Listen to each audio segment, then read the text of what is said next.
32 साल की एज में मेरे बड़े भैया एक्सपायर हो गए, और जब मेरा मोहित एक्सपायर हुआ तब वो भी 32 साल का। मतलब मेरे दोनों भाइयों के जाने के बाद मेरी जान का खतरा है, मेरी जान को खतरा है। आप समझ लीजिए मेरी माँ है केवल, पापा मेरे। हर फैमिली में आजकल देखिए ना, क्लेश इतना ज़्यादा है। बाहर वालों से आदमी परेशान नहीं होता है, आदमी परेशान होता है अपने घर वालों से हैं। उसके अपने ही होते हैं जो उसका जीना दुश्वार कर देते हैं। Welcome back to my channel. मैं हूँ सुमी शर्मा। आप सभी का स्वागत है मेरे यूट्यूब चैनल सुमी मोहित ब्लॉग्स में। तो कैसे हैं आप सब? आशा करती हूँ आपके अच्छे होंगे, मैं भी ठीक हूँ। तो आज कोई ब्लॉग नहीं है, आज एक है छोटा सा वीडियो, और वीडियो बहुत ही सीरियस टॉपिक पे है। और टॉपिक क्या है, मैं कई दिनों से सोच रही थी इस बारे में आप लोगों के साथ शेयर करूं, क्योंकि इस बात को लेकर मैं काफ़ी टेंस भी थी, परेशान भी थी। तो सब कुछ आप लोगों के साथ शेयर करती हूँ, तो मैंने सोचा क्यों ना मैं ये बात भी शेयर करूँ। और आप लोगों को मैं अपनी फैमिली के तरीके मानती हूँ, आप मेरी फैमिली है एक तरीके से। मैं अपना सुख दुख परेशानी सब कुछ आप लोगों के साथ शेयर करती हूँ, इसलिए मैं आप लोगों के साथ ये शेयर कर रही हूँ। प्लीज़ आप लोग मुझे बताइए ज़रूर मुझे क्या करना चाहिए।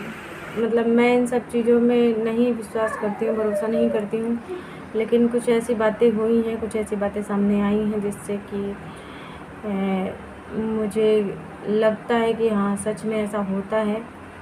और यहाँ बैठकर मैं वीडियो भी बना रही हूँ। मुझे याद आया कि मैंने पहला अपना ब्लॉग जो था, पहला वीडियो जो था, मैंने यहीं पर बैठकर बनाया था, तो वो मुझे याद आ गया अचानक से। चलिए कोई नहीं, पहला वीडियो अगर आप लोगों ने अभी तक नहीं देखा तो उसका मैं लिंक डिस्क्रिप्शन में दे दूँगी, आप लोग देख लीजिएगा।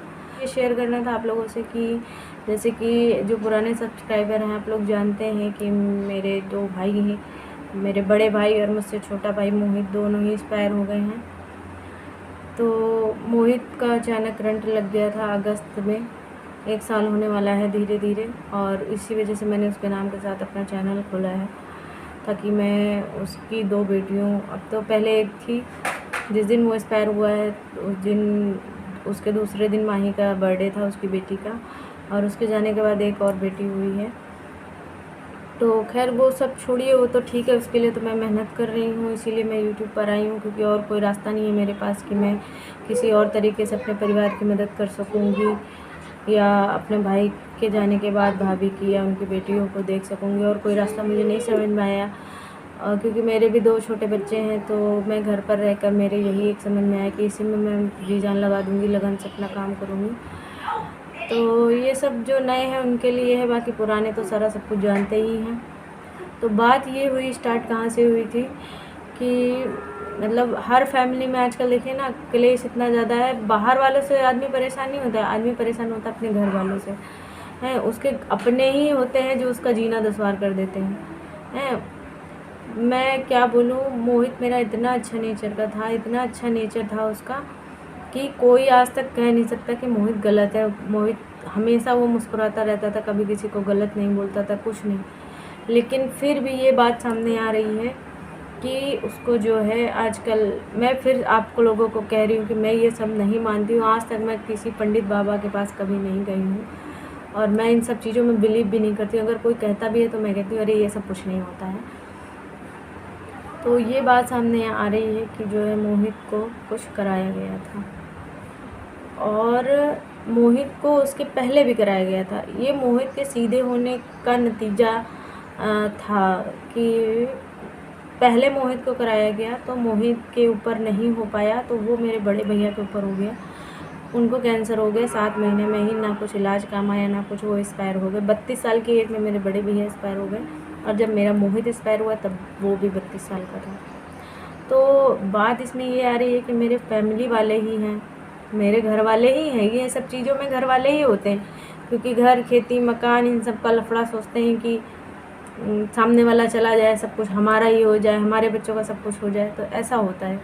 तो मैं यहाँ पर उन लोगों का नाम तो नहीं लूँगी, लेकिन जब घर में 2-4 परिवार में 2-4 लोग गिनती के होते हैं तो पूरा डाउट होता ही है, और हमें पता ही है कि इन सब चीज़ों में कौन है, किसको चाहिए कि सब कुछ हमें ही मिल जाए, मोहित को ना मिलता, राहुल को ना मिलता।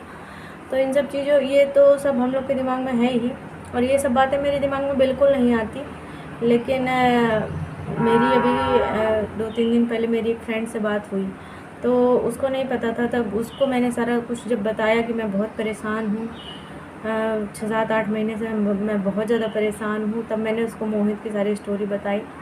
तब उसने बताया कि तुम्हारे बड़े भैया भी एक्सपायर हो गए हैं मोहित ने। तो उसने मुझसे कहा कि कहीं दिखा लो, हो सकता है कि किसी ने कुछ करा के रखा हो। तो मैंने उसकी बात सुन ली, और लेकिन बात उसकी सुनने के बाद मेरे दिमाग में सब चलने लगा कि क्या ऐसा होता है सच में। तो मैंने ये बात घर में अपने छेड़ी यहाँ पर। तो मैं तो नहीं मानती हूँ, लेकिन पतिदेव मेरे मानते हैं ये सब चीज़ें, मानते हो, कहते हैं ऐसा होता है। तो तब से मतलब वो उसके बाद भी हम लोग कहीं नहीं गए हैं, किसी पंडित या किसी कहीं पर नहीं गए हैं। लेकिन मेरी फ्रेंड ने कहा था कि हो सकता है कि तुम्हारे दोनों भाइयों के बाद मैंने कहा अरे यार ये ऐसा कुछ सब कुछ नहीं होता, और अब जो होना था वो तो हो ही गया, भाई तो मेरे दोनों चले ही गए हैं। तो उसने एक बात जो कही वो मेरे दिमाग में खटक गई। उसने कहा कि तुम्हारे दोनों भाई तो चले गए हैं, लेकिन अभी तुम हो सकता है जो लोग ये चाहते हैं दोनों भाइयों का तुम्हारे कराने के बाद, हो सकता है तुम्हारी फैमिली के ऊपर कोई प्रॉब्लम आ जाए या तुम्हारे ऊपर आ जाए, तो उसके लिए तुम्हें मतलब सजग रहना पड़ेगा। इसके लिए तुम्हें अपनी सुरक्षा के लिए सब देखना पड़ेगा। तुम्हें किसी और को कुछ नहीं करना, लेकिन अपनी सुरक्षा के लिए तुम्हें देखना पड़ेगा। तब से मेरे माइंड में ये सब चल रहा है, मैं बहुत ज़्यादा परेशान हूँ, और अब मेरे समझ में नहीं आ रहा। आप लोग मुझे सजेस्ट करिए कि ये सब होता है, ये सब करना चाहिए नहीं करना चाहिए। मतलब मेरे दोनों भाइयों के जाने के बाद मेरी जान का खतरा है, मेरी जान को खतरा है। आप समझ लीजिए मेरी माँ है केवल, पापा मेरे पहले से ही नहीं है। आप समझ लीजिए कि अगर मैं ही पूरी जीनियाल लगा रही हूँ घर परिवार के लिए, अगर मुझे कुछ हो जाता है तो फिर क्या होगा, कैसे होगा। तो मैं इतना डिस्टर्ब हूँ, 2-3 दिन से मैं बहुत ज़्यादा डिस्टर्ब हूँ। मैंने सोचा आप लोग के साथ शेयर करती हूँ। तो आप लोग मुझे राय दीजिए कमेंट में। आगे इस बारे में मैं फिर बात करूँगी, क्योंकि अभी ऐसा टाइम माहौल नहीं है। मैं फिर टाइम निकाल के आप लोगों से इस बारे में बात करूँगी। बाकी आप लोग अपने सजेशन मुझे कमेंट बॉक्स में ज़रूर बताइएगा कि क्या मुझे अपनी सुरक्षा के लिए कुछ करना चाहिए या ऐसा कुछ होता है सच में। तो चलिए ये वाले वीडियो को एंड करते हैं, मिलते हैं न्यू वीडियो में। तब तक के लिए बाय बाय, अपना ध्यान रखिए, और मुझे सजेस्ट ज़रूर करिए कि मतलब मैं तब से टेंशन में हो गई हूँ कि कहीं ऐसा सच में कुछ तो नहीं है। बस अब मैं क्या कहूँ, समझ में नहीं आ रहा। मेरे ये ब्लॉग को, वीडियो को मैं यहीं एंड करती हूँ। आप लोग मुझे कमेंट में बताइए कि मुझे क्या करना चाहिए।